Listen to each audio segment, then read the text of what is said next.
rahmat dan hidayahnya, alhamdulillah kita masih dipertemukan di forum diskusi ini, forum edukasi bekam medik PDBI. Dan alhamdulillah ini yang kelima yang diadakan oleh PDBI. Alhamdulillah semua dalam kondisi sehat walafiat ya. Dan tak lupa selawat dan salam kita ucapkan kepada junjungan kita Nabi besar Muhammad Sallallahu Alaihi Wasallam yang merupakan yang saya hormati. Yang pertama tentu narasumber kita Dr. Irfan. Ini merupakan suatu kebanggaan bagi PDBI. Dr. Irfan dapat memberikan materi tentang bekam pada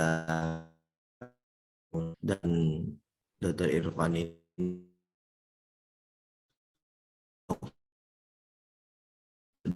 alhamdulillah di Kota Medan, insya Allah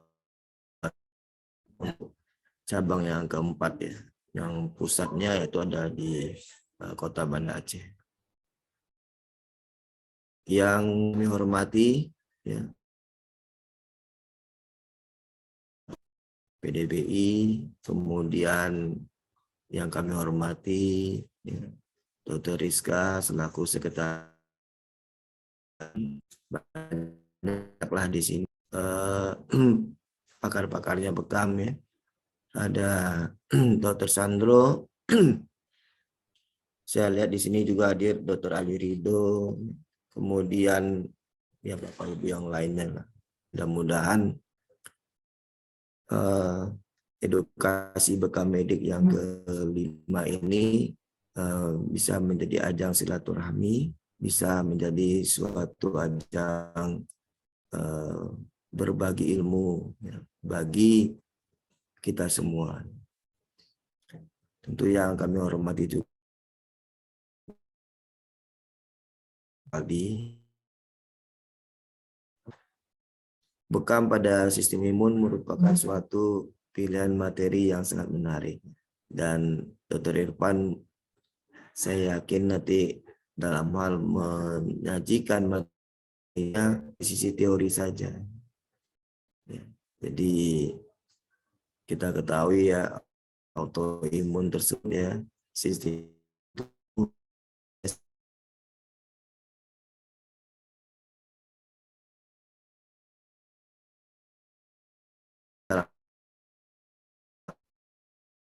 nanti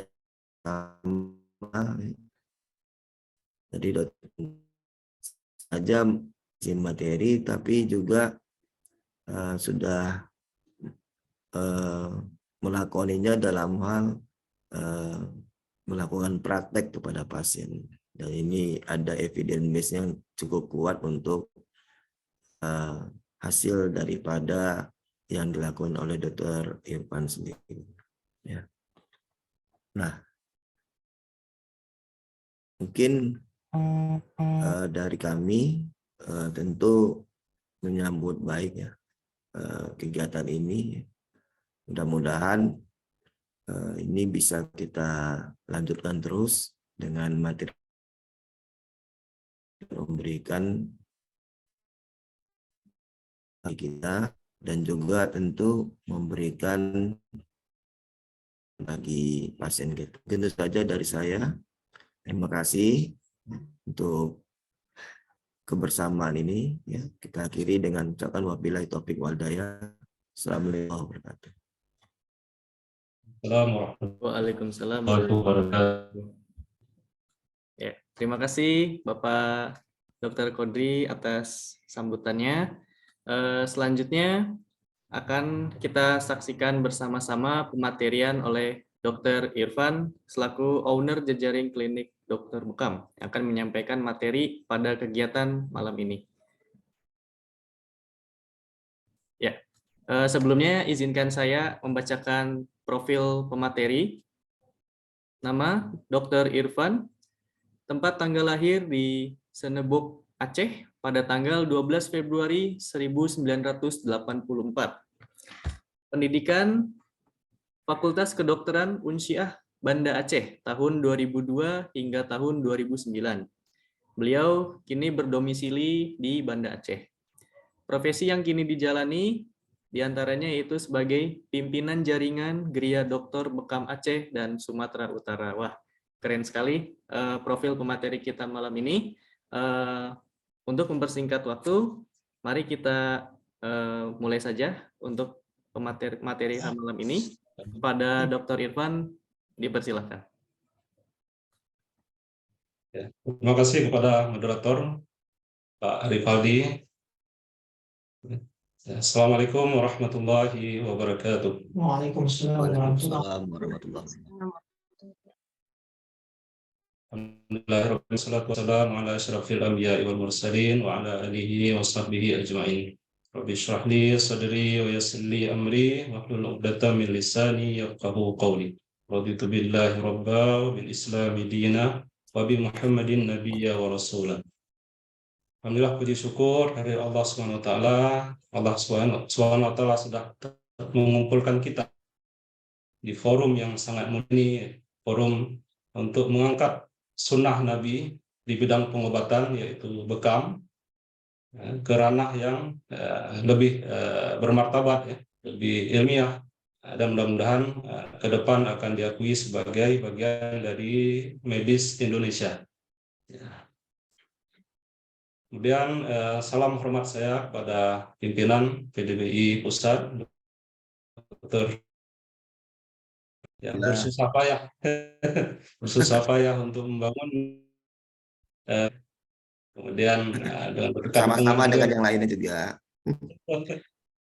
dengan berkat dukungan beliau juga, alhamdulillah, support beliau juga, jaringan dokter bekam yang saya bangun ini sudah mulai berkembang lebih jauh lagi ke Sumatera Utara. Kemudian jadi sumber semangat juga bagi kita untuk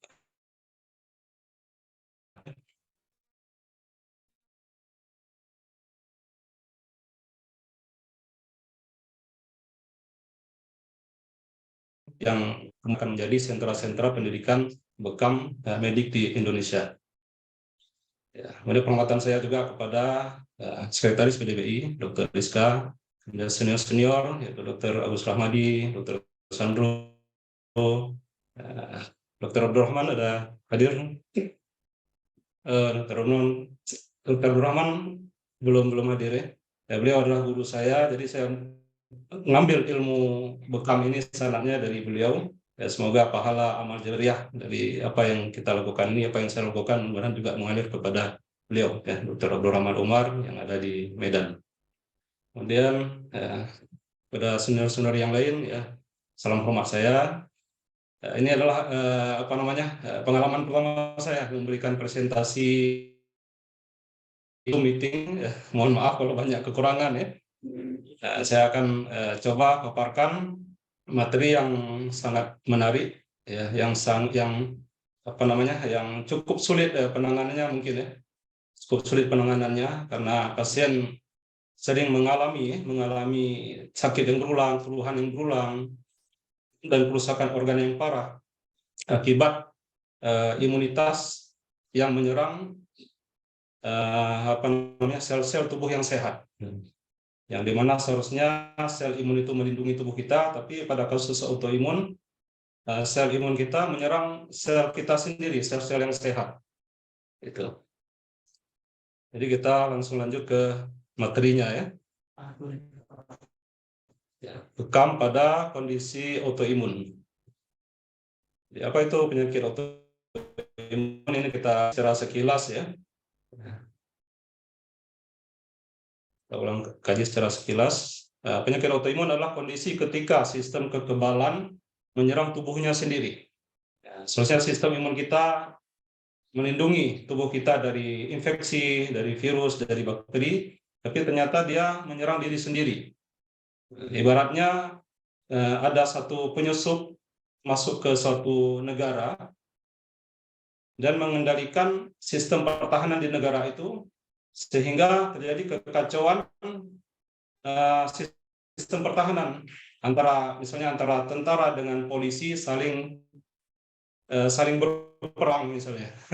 Antara tentara dan polisi saling berperang sehingga melemahkan kekuatan pertahanan pada negara tersebut. Begitu juga di tubuh kita, antara sistem imun saling berperang, kemudian sistem imun ini menyerang organ-organ tubuh, sel-sel tubuh yang normal, sehingga imun kita jadi rusak. Kemudian kerusakan ini bisa berlanjut kepada kerusakan organ, dan terakhir bisa berlanjut kepada kematian. Kemudian ada lebih dari 80 penyakit yang digolongkan penyakit autoimun. Beberapa di antaranya memiliki gejala serupa seperti kelelahan, nyeri otot, dan demam. Ini gejala yang paling umum, kelelahan, nyeri otot, dan demam. Dan ini mirip dengan penyakit-penyakit biasa gitu kan. Ya, demam, nyeri otot, kelelahan, mirip-mirip seperti penyakit-penyakit yang lain.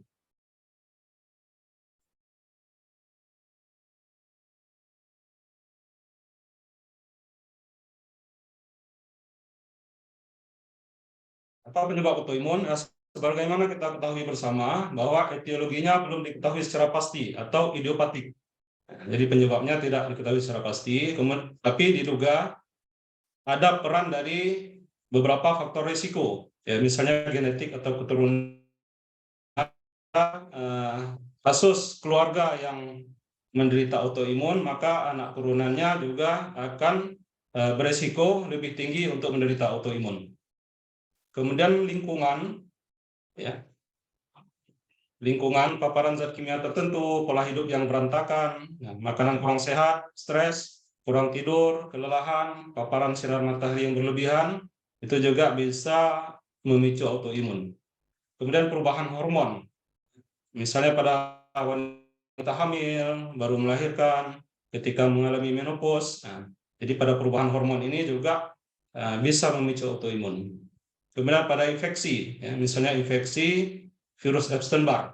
Jadi virus ini bisa masuk ke DNA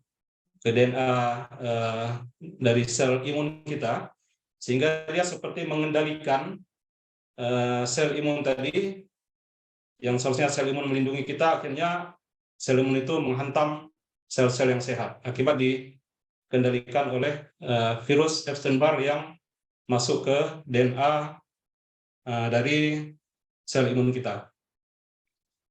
Kemudian jenis kelamin, sekitar 3/4 penderita adalah wanita. Ya. Umumnya pada usia subur 15 sampai 44 tahun. Kemudian gejalanya, ya, seperti kita ketahui, ya, kelelahan, pegal otot, nyeri sendi, ruam kulit, demam ringan, rambut rontok, sulit konsentrasi, kesemutan di tangan dan kaki, sering terkena sariawan. Jadi penyakit-penyakit ini mirip dengan penyakit-penyakit yang lain, sehingga diagnosa autoimun seringnya terlambat. Jadi pasien sudah pergi ke banyak dokter, tidak sembuh-sembuh, terakhir baru si dokter akan curiga bahwa ini mungkin penyakit autoimun. Gitu. Seringnya penanganan pasien juga terlambat, terutama pada kasus-kasus lupus SLE, itu seringnya penanganannya sudah terlambat. Kemudian juga terjadi brain fog, terutama pada kasus lupus. Jadi otak itu sewaktu-waktu seperti tertutup kabut, sehingga untuk sesaat seseorang kehilangan memori, fokus, konsentrasi, dan mengalami ilusi, delusi, dan halusinasi. Beberapa jenis autoimun yang sangat populer yaitu SLE atau Systemic Lupus Erythematosus. Ini dia menyerang seluruh organ tubuh dari ujung kepala sampai ujung kaki.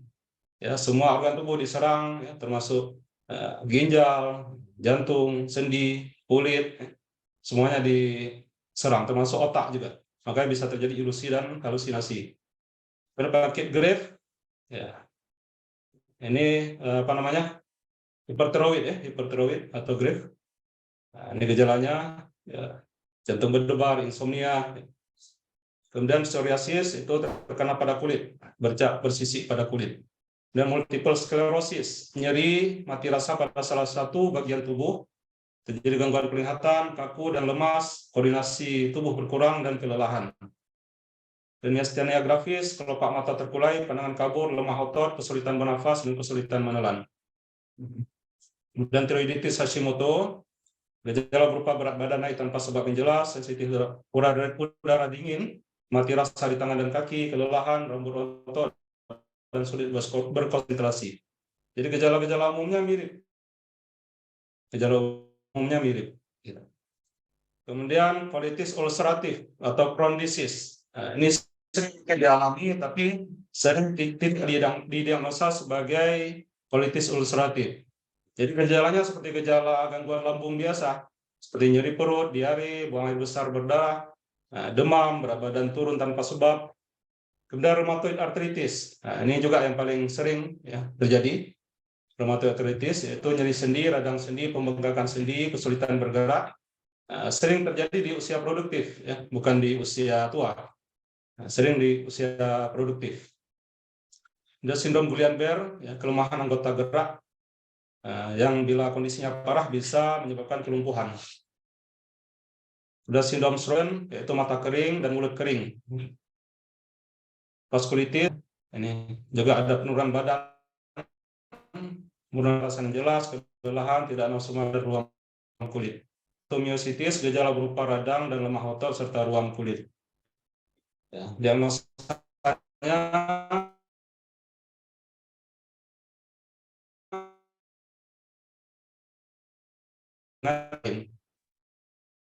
untuk pembang ya, tes anasel, kemudian tes autoantibody, tes darah lengkap untuk menghitung sel darah merah dan sel darah putih, dan C reaktif protein untuk mendeteksi adanya peradangan, kemudian tes sedimentasi eritrosit, laju endap darah, untuk mengetahui tingkat keparahan peradangan yang terjadi dalam tubuh. Kemudian pengobatannya secara medis, ya, secara medis bisa dengan obat-obatan untuk mengontrol gejala, ya. Untuk mencegah jangan sampai timbul flare atau kekambuhan, ya. Seperti anti nyeri, anti inflamasi, antidepresan, injeksi insulin pada pasien diabetes tipe 1. Karena diabetes tipe 1 itu juga bagian dari autoimun. Ada anti insomnia, plasma paresis atau pertukaran plasma, kortikosteroid, imunoglobulin intravena, kemudian anti TNF seperti infliximab. Seperti untuk kanker juga, obat untuk kanker juga bisa digunakan pada autoimun yang berat. Komplikasinya bisa terkena jantung, depresi dan gangguan kecemasan, kerusakan saraf, DVT, deep vein thrombosis, kemudian kerusakan organ seperti hati, ginjal. Dan kita masuk ke inti dari pembahasan kita, yakni bekam. Ya. Sebelum kita masuk ke referensi bekam untuk autoimun, maka kita buka dulu literatur bekam untuk berbagai penyakit. Ya. Jadi ini salah satu jurnal yang sangat menarik. Saya ambil abstraknya saja. Jadi judul. Jadi pada jurnal ini, ya, pada jurnal ini ada di seluruh dunia tentang bekam. Ya.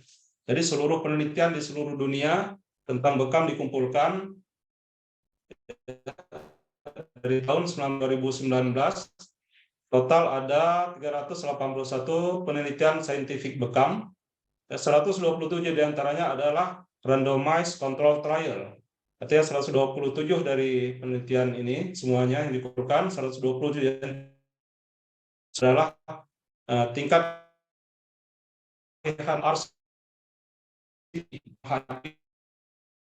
muslim yang disebut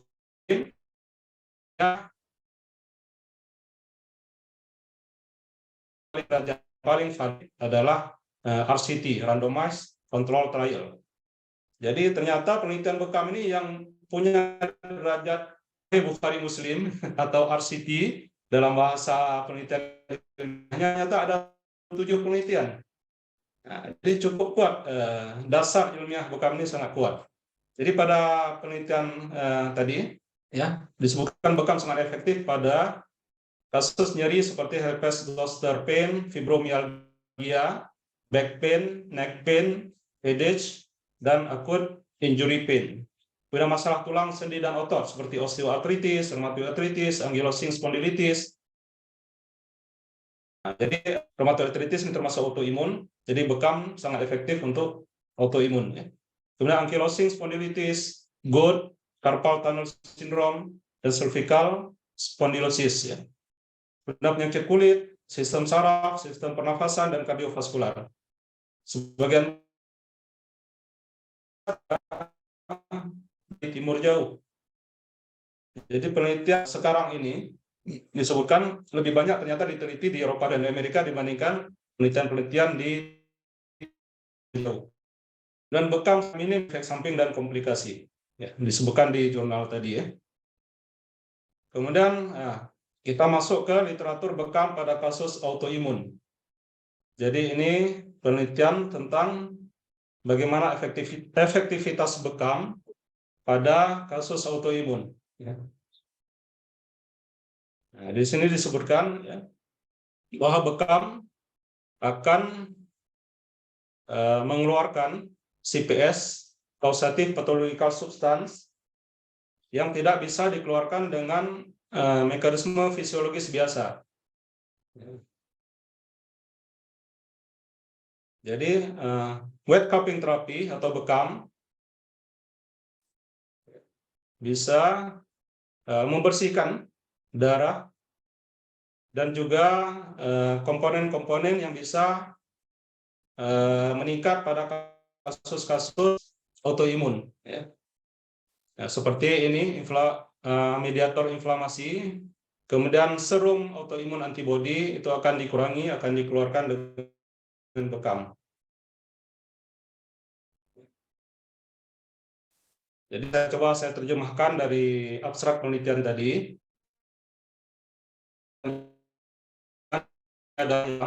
Dengan serum antibodi autoimun dan mediator inflamasi yang meningkat. Jadi serum antibodi autoimun, mediator inflamasi meningkat pada kasus autoimun, maka itu akan dikeluarkan dengan bekam. Kemudian toksin secara umum yang disebut causative pathological substance atau CPS yang tidak bisa dikeluarkan dengan mekanisme fisiologis biasa, maka bekam basah akan mengeluarkan CPS sehingga terjadi pembersihan darah dan racun toksin dari cairan interstisial. Bekam dilaporkan sebagai pengobatan terbaik untuk rheumatoid arthritis yang memperbaiki kimia darah dan meningkatkan perbaikan klinis yang signifikan serta meningkatkan potensi dan keampuhan obat. Jadi bekam akan mengeluarkan toksin dari dalam darah, kemudian meningkatkan potensi dan keampuhan obat. Jadi bekam ini sangat ideal kita sinergikan dengan medis, karena obat-obat autoimun itu akan lebih efektif bekerja kalau darahnya lebih bersih. Nah, jadi dengan bersihnya darah, dengan lancarnya aliran darah, maka obat-obatan juga akan lancar tertransportasi ke organ-organ target. Dan bekam meningkatkan natural immunity dan menghambat pathological immunity melalui penurunan level serum autoantibody. Kemudian juga menurunkan mediator inflamasi dan serum ferritin yang berperan penting pada autoimun. Dan bekam secara signifikan menurunkan tingkat keparahan nyeri. Nah, seperti kita ketahui teori secara umum bahwa bekam akan mengurangi nyeri sebagaimana Taibah teori, ya, teori Taibah bahwa bekam juga akan menurunkan nyeri. Kemudian mengurangi pembengkakan sendi, kemudian aktivitas penyakit akan dikurangi tanpa efek samping yang signifikan.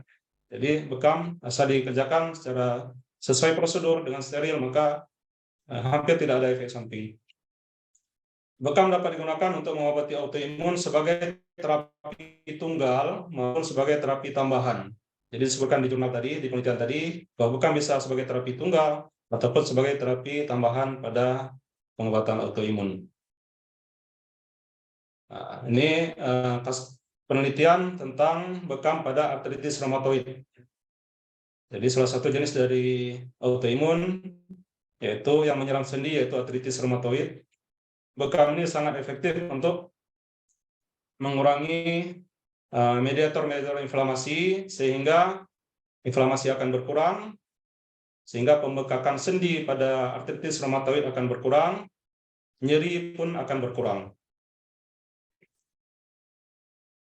Kemudian bekam pada psoriasis, juga ada jurnalnya, Treatment of Psoriasis by Using Hijamah Case Report. Jadi ini juga ada penelitiannya.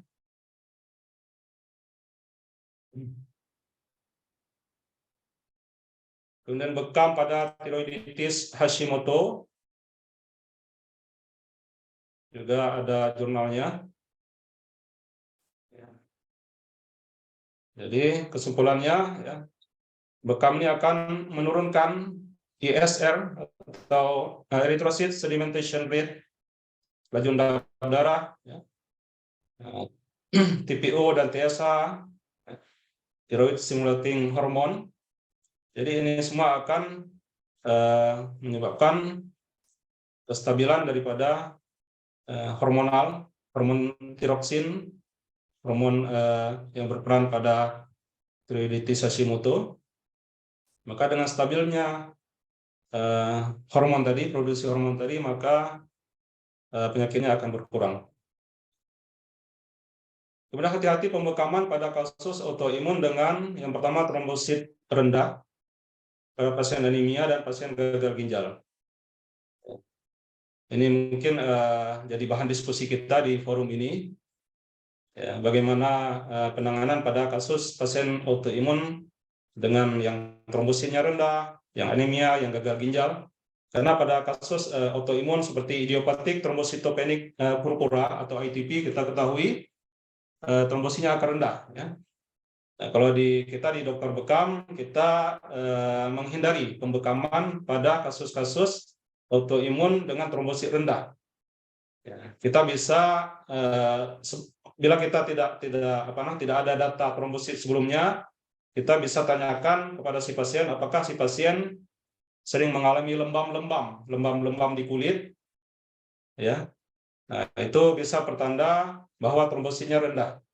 Jadi hati-hati kita membekam pada kondisi trombosit rendah. Kemudian pada pasien anemia, kasus-kasus lupus, ya, SLE sering terjadi anemia. Ya. Karena lupus menyerang seluruh organ tubuh, termasuk sel-sel darah juga akan pecah, akan lisis akibat autoimun tadi. Ya. Kemudian pada AIH, autoimun hemolytic anemia. Ada jenis autoimun yang namanya AIH atau autoimun hemolytic anemia. Nah, maka kita harus hati-hati membekam pada pasien tersebut, karena dia rentan untuk anemia. Jangan gara-gara kita bekam justru si pasien tambah berat penyakitnya, tambah ngedrop. Ya. Jadi yang kita terapkan di dokter bekam pada pasien autoimun apapun jenisnya, kita wajib periksa HB, ya, wajib periksa hemoglobin. Kalau HB-nya bagus baru boleh dibekam, tapi kalau HB-nya rendah kita tunda dulu. Kemudian pada pasien gagal ginjal, salah satu komplikasi dari lupus, dari SLE, systematic lupus erythematosus, ya, salah satunya adalah, ya. Jadi pada kasus gagal ginjal harus hati-hati kita bekam, karena pada gagal ginjal stadium 5, jika di stadium 5, produksi erythropoietinnya menurun, sehingga HB-nya juga rendah. Jadi jangan sampai pada saat kita bekam justru dia ngedrop gara-gara HB-nya rendah, gitu. Kemudian hal-hal lain yang perlu diperhatikan dalam penanganan autoimun. Nah, ini di luar dari pembahasan kita, tapi ini sangat penting, ya, sangat penting. Nah, ini sebagai tambahan saja. Mungkin bila kita mau membahas mungkin khusus. Jadi sangat penting pada pasien autoimun kita harus melakukan juga selain terapi bekam. Artinya selain terapi fisik, selain terapi obat-obatan, juga pasien memerlukan psikoterapi dan juga psikoreligi. Ya, mungkin ini masih awam, bagi kita masih awam. Tapi ternyata psikoreligi ini juga sudah banyak diteliti dan banyak sudah dimasukkan dalam bagian terapi medis. Ya. Mungkin kalau untuk di Indonesia baru populer di kalangan psikiater, baru populer di kalangan ilmu kedokteran jiwa. Jadi psikologis ini sudah mulai populer di kalangan dokter psikiater. Tapi sebaiknya kita terapkan hal ini di semua penyakit pasien seharusnya. Ya, karena kebanyakan penyakit itu berkaitan dengan psikologis, ya, dan berkaitan dengan spiritualitas juga. Ya. Makanya selain kita terapi fisik, ya, yang kita terapkan di dokter bekam, kita juga melakukan terapi psikologis atau psikoterapi dan juga terapi spiritual atau psikoreligi.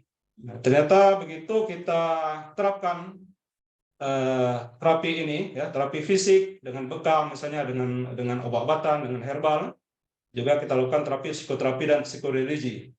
Apalagi pada kasus-kasus autoimun yang tidak bisa dibekam. Contoh pada kasus yang saya sebutkan tadi, yang trombosit rendah, yang pasien dengan anemia, dengan gagal ginjal, maka kita bisa terapi dulu dengan terapi psikoterapi dan psikoreligi. Ya.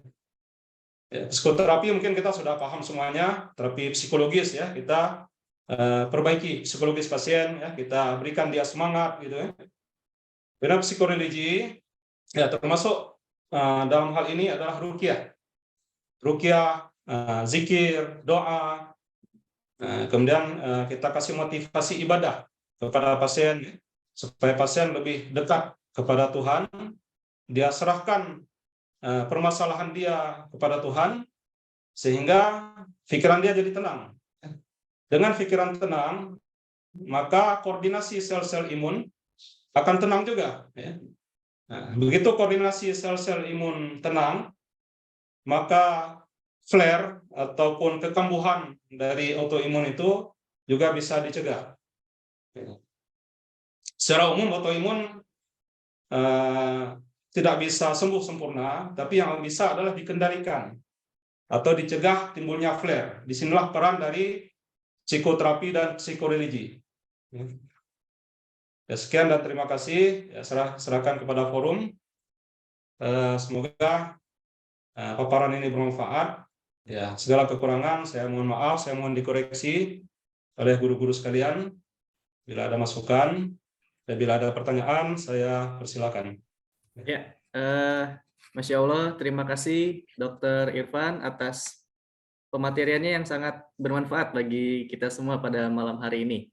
Ya, berbicara mengenai bekam pada kondisi autoimun memang banyak sekali ya dok ya, mulai dari penyebabnya, lalu pengobatannya, itu bahkan tadi yang saya lihat sekilas ada 80 penyakit yang digolongkan penyakit autoimun ya. Memang jumlahnya cukup banyak dan mungkin itu akan memantik pertanyaan dari para peserta yang hadir pada malam hari ini. Silakan bagi yang bertanya untuk mengaktifkan mikrofonnya atau barangkali terkendala sinyal, silakan boleh mengetik di kolom chat saja. Nah, seperti ini Dr. Irfan, ada pertanyaan dari Dr. Siregar. Assalamualaikum. Izin bertanya dok, kasus autoimun sangat banyak jenisnya dengan berbagai gambaran klinis. Beberapa kasus, misalnya lupus, adanya stresor bisa memicu flare, bangkitan dengan bekam adanya stres. Akibat bekam, jarum, dan lain-lain dapat memicu kumat. Bagaimana mekanisme bekam pada pasien-pasien autoimun ini ya dok, sehingga bisa?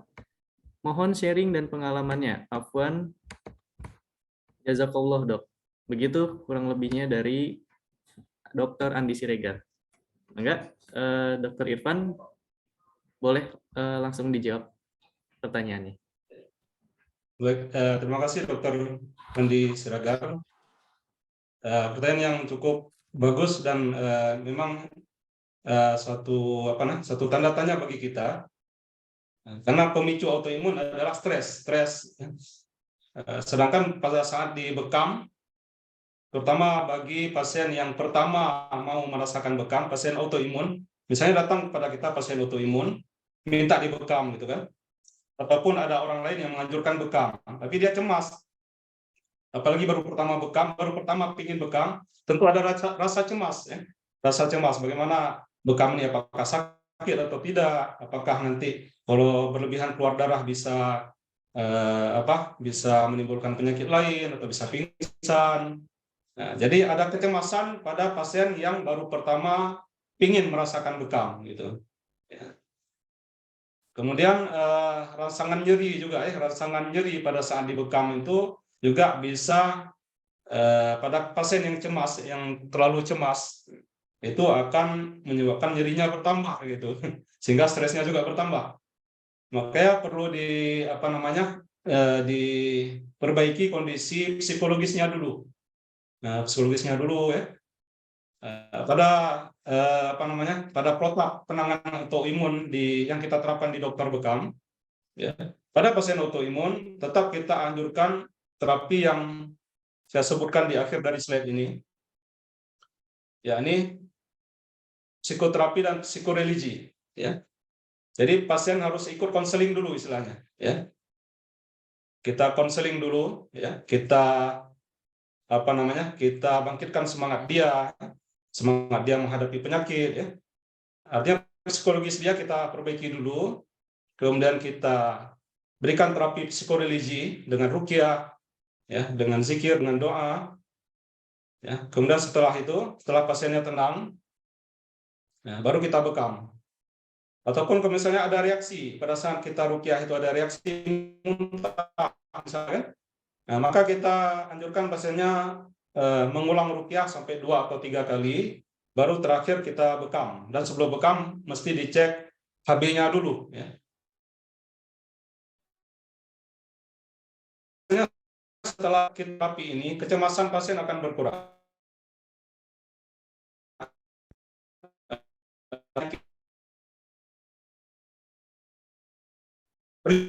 Pasiennya lebih menyerahkan diri kepada Allah.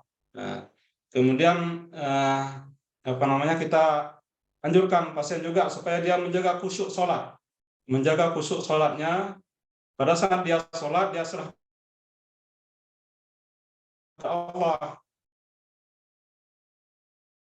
Semua yang ada di luar sholat itu dia mesti pada saat dia sholat.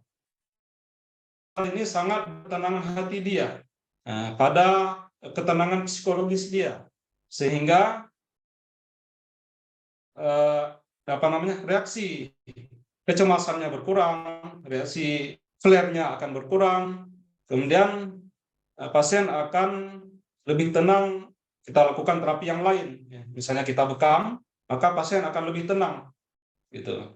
Begitu kita sudah membekam pasien, begitu keluar darah dari hasil bekam tadi, tentu di situ sudah banyak mengandung zat-zat autoimun tadi, ya, kompleks imun, mediator inflamasi, semuanya akan berkurang.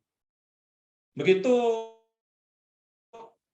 mediator inflamasi itu berkurang, maka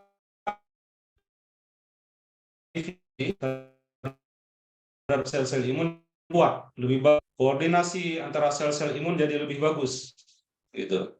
Ibaratnya kita penyusup yang mengacaukan sistem imun kita tadi kita keluarkan, ya, kita keluarkan, maka imun kita bisa dikendalikan lagi, ya, oleh pikiran kita, gitu. Ya, demikian. Mungkin ada tambahan dari yang lain atau senior. Mungkin Dr. Agus Rahmadi yang sudah lama berpengalaman, mungkin kasus-kasus autoimun, ya,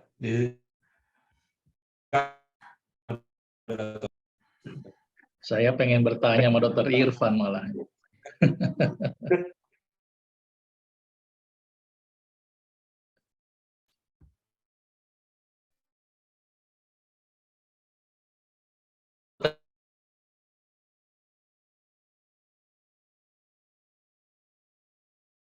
Saya sangat menarik nih untuk kasus autoimun dan sekaligus saya banyak hal yang perlu ditanyakan tentang mekanisme dari bekam ini sendiri, gitu ya. Jadi memang ketika terjadi proses penusukan, pasti akan timbul beberapa efek, termasuk aktivasi makrofag, ya kan? Makrofag teraktivasi, maka dia akan merangsang pengeluaran ferritin, bahkan terjadi penurunan kadar hepsidin di dalam hati. Sedangkan salah satu mekanisme dari faktor pemicu dari autoimun adalah peningkatan kadar ferritin. Nah, ini perlu gimana ditimbang-timbang. Apakah jangan-jangan bekam ini malah memicu timbulnya flare? Ini yang saya juga perlu tanyakan ke Dokter Irfan gitu kan. Dan ini juga ada pertanyaan dari Dokter Lestari Ningsi ya. Memang benar juga ketika terjadi bekam itu akan keluar juga mediator-mediator inflamasi kan. Tadi makrofag, aktivasi bradikinin, histamin, terus kemudian neutrofil, aktif semuanya tuh. Nah ini bagaimana nih untuk kasus autoimun? Kalau saya lihat jurnalnya itu kan dia hanya mengeluarkan antibodinya saja.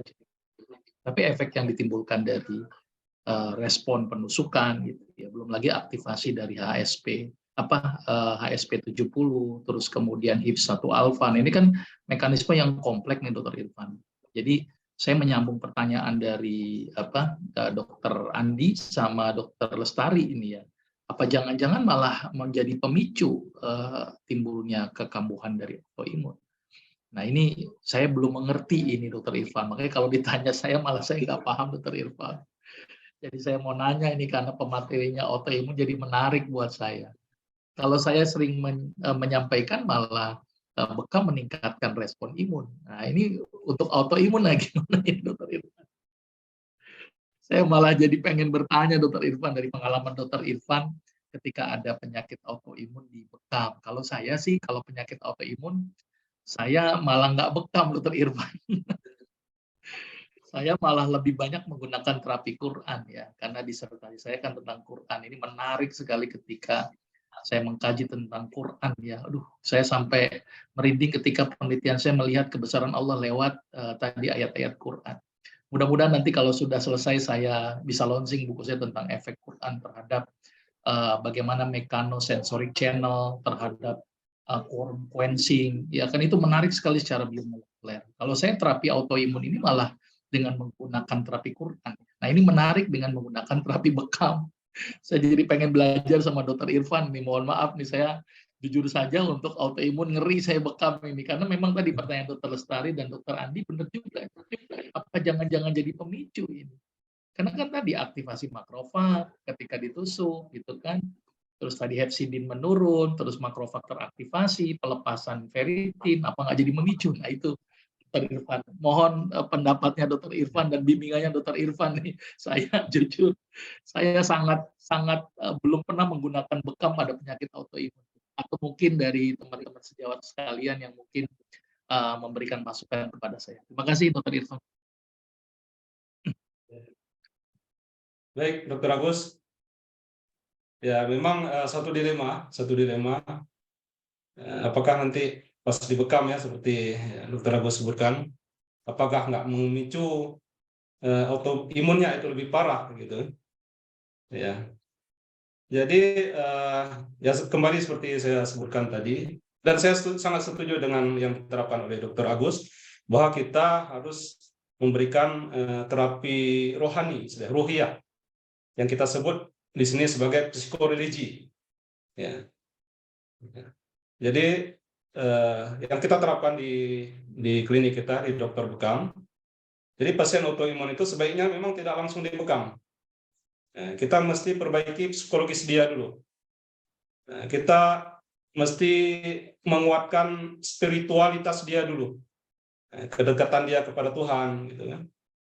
Pasien harus perkuat ibadahnya dan bukan hanya perkuat ibadah, tapi khusyuk. Khusyuk dalam ibadah itu yang sangat penting. Dia serahkan dirinya kepada Tuhan. Dia serahkan permasalahannya kepada Tuhan. Dia tidak terlalu memikirkan permasalahan sakit yang dia alami, sehingga dengan seperti itu, ya koordinasi sel-sel tubuh akan kembali normal, gitu.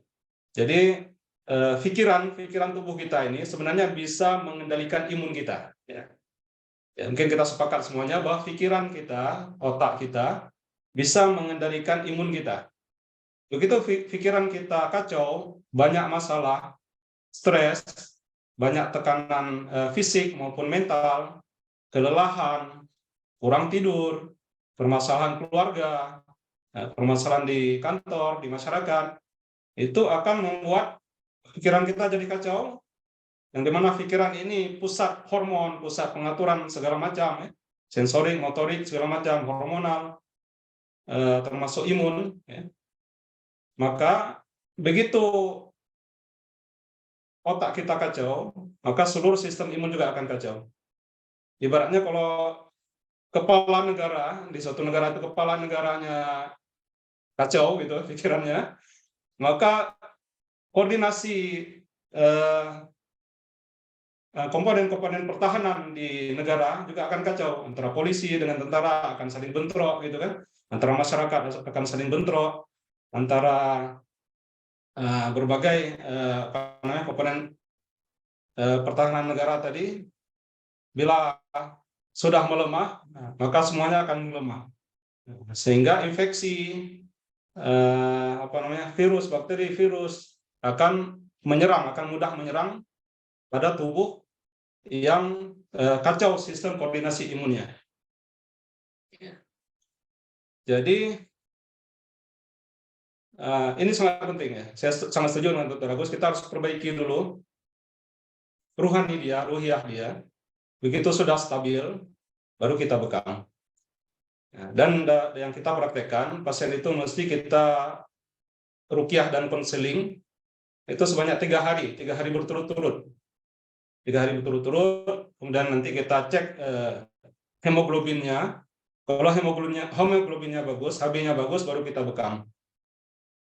Jadi kita stabilkan dulu, ya. Kita stabilkan dulu si otaknya, istilahnya, brainnya, pikirannya kita stabilkan dulu, baru imun akan stabil juga. Begitu imun sudah mulai stabil, maka baru boleh dibekam. Dan bekam ini sangat penting, selain dia mengeluarkan CPS tadi, mengeluarkan mediator-mediator imun, mengeluarkan kompleks imun, serum autoantibody, dia juga akan merangsang imun-imun yang normal untuk menyerang bakteri yang akan masuk melalui perlukaan bekam tadi. Jadi zat-zat pengacau tadi dikeluarkan, maka zat yang sistem imun yang masih bagus tadi akan menyerang bakteri yang mencoba masuk ke dalam perlukaan bekam tadi, sehingga ini akan merangsang respon imun yang lebih bagus gitu, respon pertahanan yang lebih bagus. Tapi kuncinya tadi kita mesti lakukan ini dulu, hal ini dulu, baru boleh dibekam. Dan cocok dengan penelitian-penelitian yang sudah banyak dilakukan. Artinya memang validitas dari terapi bekam ini untuk autoimun memang bermanfaat, sangat bermanfaat. Bahkan pada RCT tadi, pada literatur bekam, nah ini dimuat di The Korean Society of Physical Medicine, jadi jurnal kedokteran Korea. Jadi dimuat di situ approach of the literature of cupping therapy, yang dimana disebutkan bahwa di sini cupping therapy juga bisa menangani kasus-kasus autoimun seperti rheumatoid arthritis, termasuk fibromialgia juga. Ini juga dikategorikan autoimun juga karena tidak diketahui apa penyebabnya. Ini juga ankylosing spondylitis. Ankylosing spondylitis ini juga bagian dari autoimun. Jadi ankylosing spondylitis adalah nyeri di punggung, yang tidak diketahui apa penyebabnya. Jadi sekian. Dan banyak pasien-pasien autoimun yang kita bekam di klinik. Alhamdulillah memberikan respon terapi yang sangat bagus. Ya, nyeri dia berkurang, flare dia berkurang.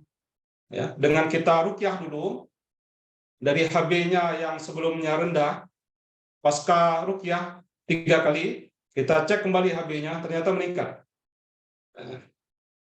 Meningkat, betul. Coba bisa diamalkan nanti. Ya, mungkin dokter-dokter yang belum menerapkan ruqyah pada pasien sebelum dibekam, coba diamalkan pada pasien autoimun ini, terutama yang lupus. Jadi pasien lupus begitu datang, cek dulu HB-nya. Cek dulu HB-nya, kemudian anjurkan ruqyah 3 kali. Setelah 3 kali ruqyah, coba dicek lagi HB-nya. Saya yakin akan meningkat. Nah, begitu sudah meningkat HB-nya, baru kita bekam. Artinya, begitu HB meningkat, koordinasi imunnya sudah bagus. Nah, ini salah satu indikator bahwa koordinasi imunnya sudah bagus, HB-nya dari rendah kembali menjadi tinggi.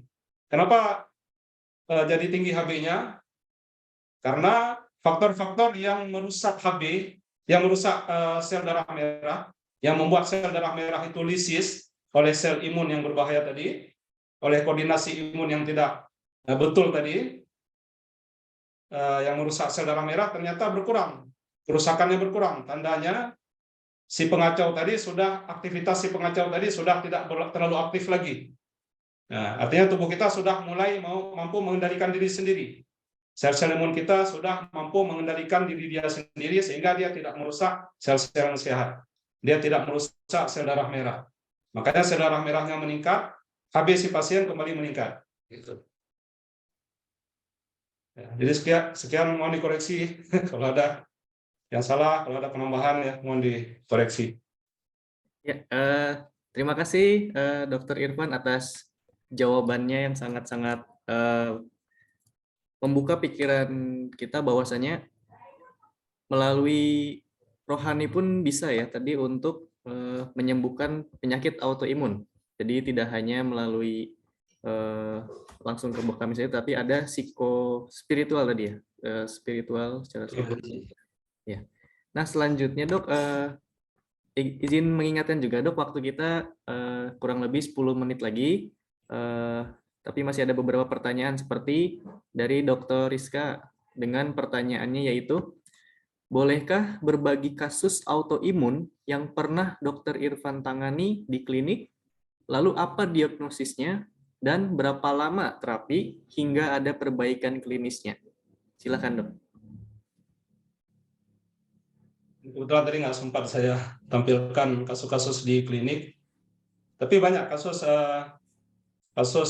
pasien autoimun yang kita tangani itu banyak sekali. Dan semuanya kita anjurkan untuk ruqyah dulu. Kita banyak tangani pasien lupus, banyak kita tangani. Pada saat kita ruqyah, rata-rata bereaksi. Ya, rata-rata bereaksi muntah atau sendawa besar. Ya.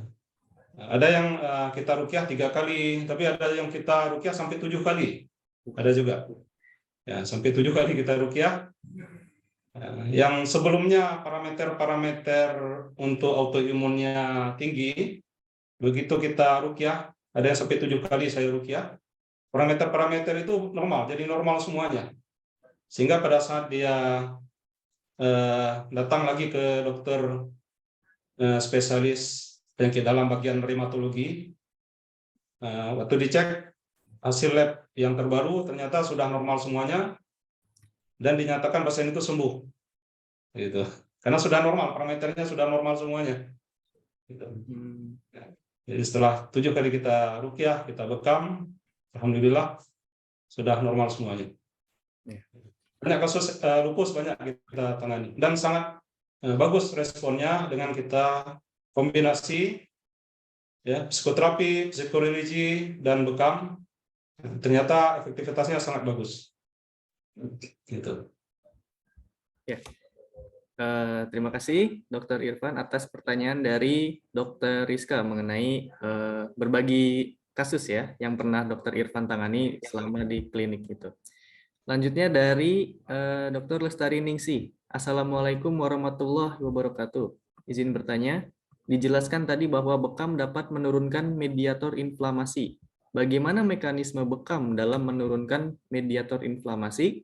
Mengingat pada proses pembekaman juga akan meningkatkan mediator inflamasi dari proses cupping dan puncturing.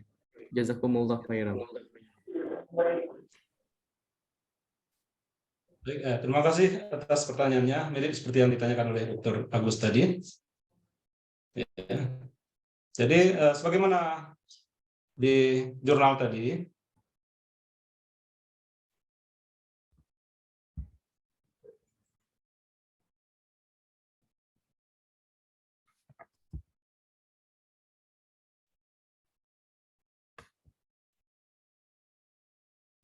jadi komponen-komponen kimia yang abnormal dalam darah, kemudian serum autoimun, antibodi autoimun yang tinggi, mediator inflamasi ya dikurangi ya.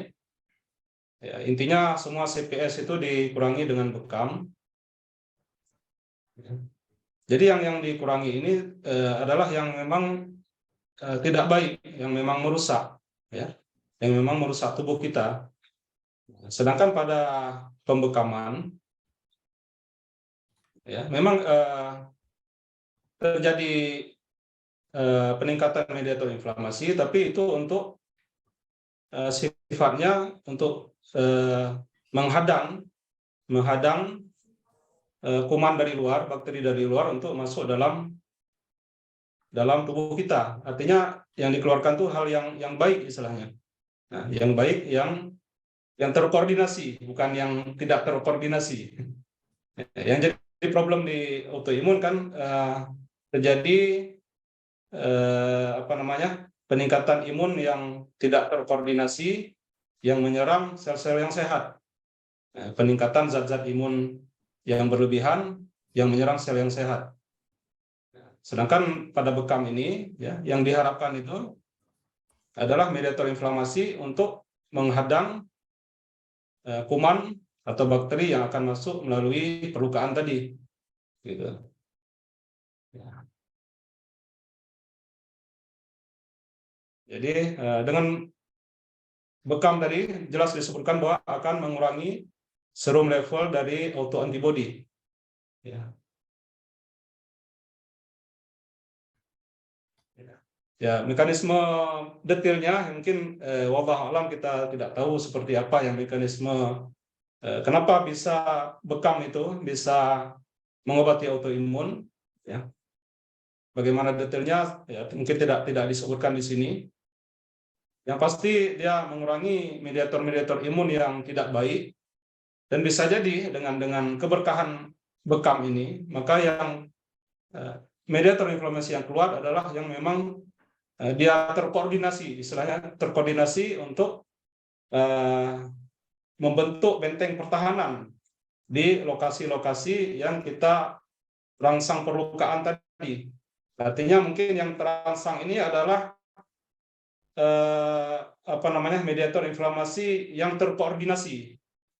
Sedangkan pada yang dikeluarkan pada saat segera setelah bekam, yang dikeluarkan itu adalah yang mengganggu. Istilahnya yang dikeluarkan itu adalah yang mengganggu, yang tidak terkoordinasi.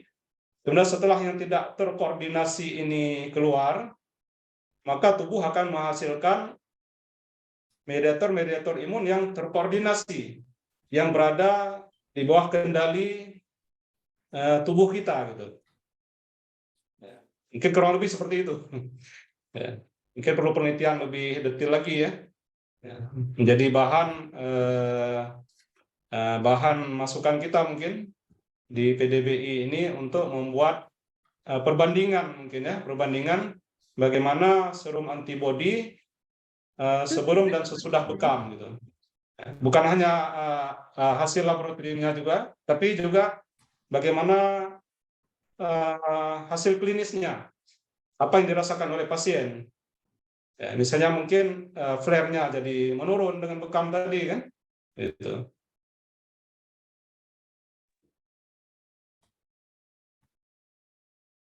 Dr. Rivaldi. Ya. Ya. Terima kasih, Dr. Irfan. Kita masih ada waktu kurang lebih 5 menit lagi. Ada 2 pertanyaan. Saya akan bacakan. Boleh saya sebentar? Ya, bagaimana, Dr. Kodri? Ya. Ya. Mohon maaf ya. Ya, jadi apa yang disampaikan Dr. Irfan itu jadi suatu masukan yang berharga ya bagi kita. Jadi psikoreligi itu memang Ya. saat ini menjadi solusi utama untuk suatu kesembuhan ya.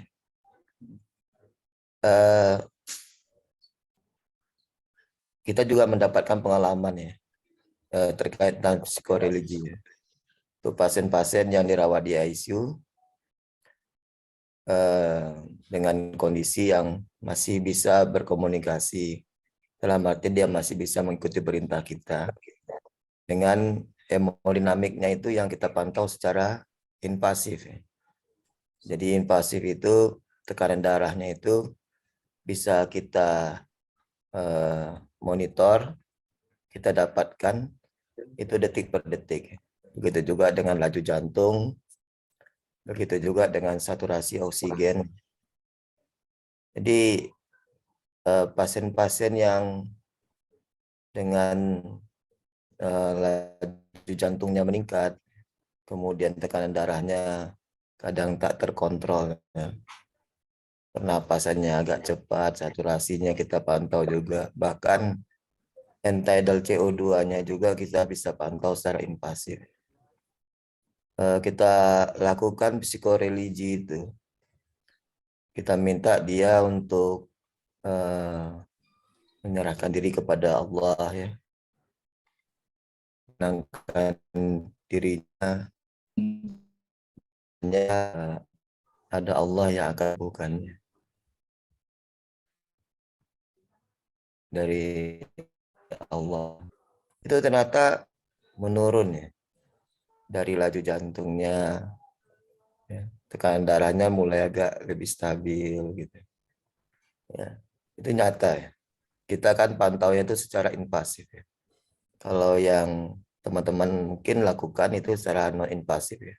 Jadi pemantauan setiap 15 menit ini kita pemantauannya setiap detik. Ya. Itu memang nampak sekali penurunannya itu dari yang tadinya laju jantungnya meningkat tuh mulai menurun gitu ya. Nah itu. Jadi psikoreligi itu memang luar biasa.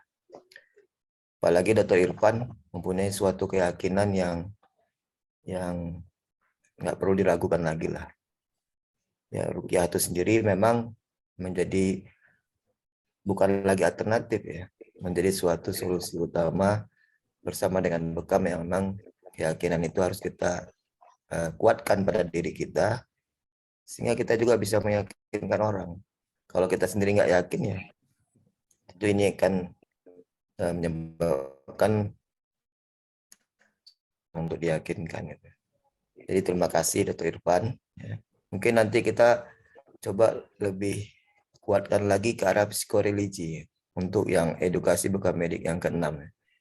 Saya nggak punya suatu pengetahuan untuk psikoreligi ini, apalagi tentang terus terang aja ruqyah lebih lanjut ya. Cuma dengar-dengar tahu gitu ya.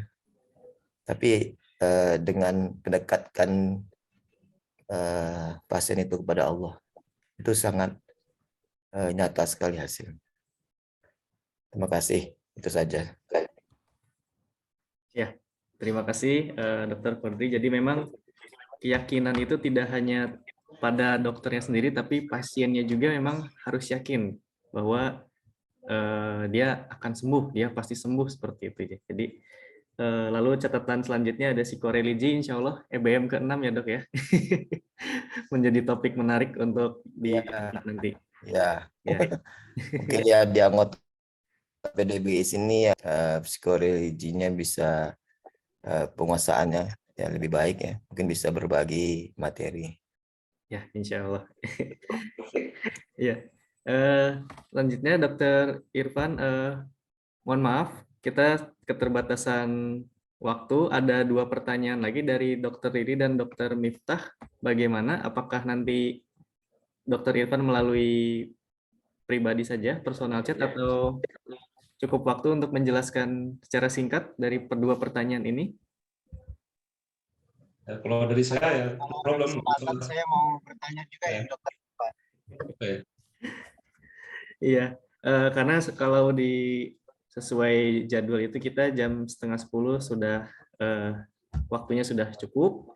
Nanti insya Allah mungkin nanti di EBM 6 ya, seperti yang tadi Dr. Kodri sampaikan, kita akan mengadakan kembali untuk waktunya, nanti pun akan diberitahu lebih lanjut melalui sosial media yang ada di PDBI. Ya. Baik, Dr. Irfan, terima kasih banyak atas beberapa penjelasannya mengenai bekam pada kondisi autoimun. Singkat saja, Dok, beberapa patah kata mengenai bekam pada kondisi autoimun ini. Ya, baik, terima kasih. Ya. Jadi pada intinya, ya, penanganan autoimun ini multidisiplin, bukan hanya mengobati fisiknya saja,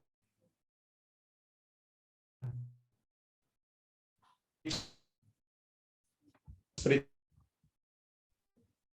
saya terapkan di dokter bekam terhadap hampir semua penyakit, bukan hanya autoimun, tapi juga pada pasien yang asam lambung tinggi, pada pasien gangguan jantung,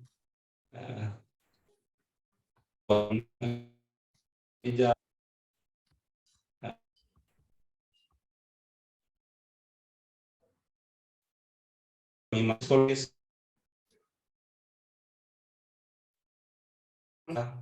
Tiga terapi ini secara bersinergi, ya, yaitu terapi fisik dengan bekam, dengan obat-obatan, ya, kemudian terapi psikologis, ya, dengan konseling psikologis, penguatan psikologis pasien, kemudian terapi psikologi, terapi spiritual untuk menguatkan spiritual pasien, untuk menyerah dirinya kepada Tuhan. Maka dengan seperti itu, maka akan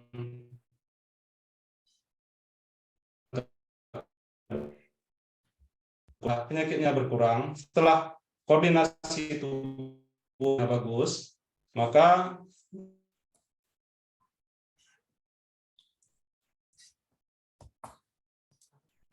kita nanti lakukan terapi psikologis dulu, yang kedua terapi psikologi, yang ketiga baru terapi fisik. Artinya brainnya dulu, pimpinan di tubuh dia itu yang kita perbaiki, maka koordinasi seluruh sel tubuhnya akan normal kembali, akan stabil. Baru kita lakukan terapi fisik. Dengan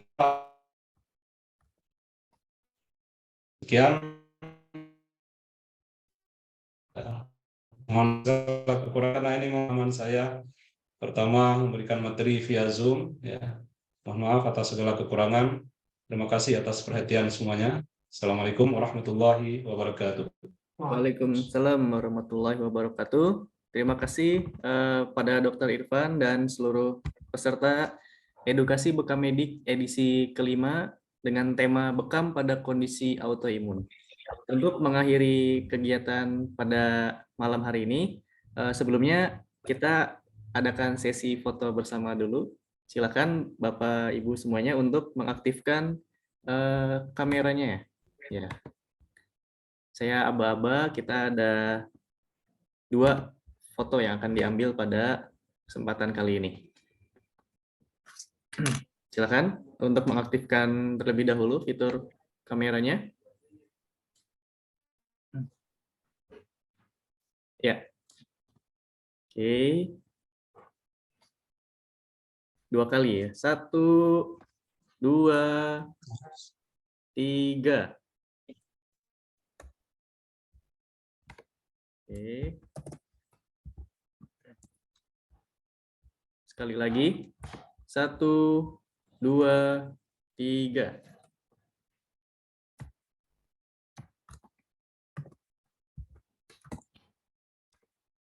Baik, kegiatan pada malam ini telah selesai. Untuk mengakhiri kegiatan pada malam hari ini, mari kita ucapkan hamdalah bersama-sama. Alhamdulillahirabbil alamin. Terima kasih pada Dr. Irfan sebagai narasumber pada malam hari ini atas ilmu yang sangat bermanfaat bagi kita semua. Akhir kata, saya pun meminta maaf apabila ada kesalahan kata, baik itu yang disengaja atau Sandro, tidak. terima kasih. Terima kasih banyak. Pak Dini, Terali Rido, terima kasih. Terima kasih semua. Ya, saya akhiri. Wassalamualaikum warahmatullahi wabarakatuh. Salam. Salam.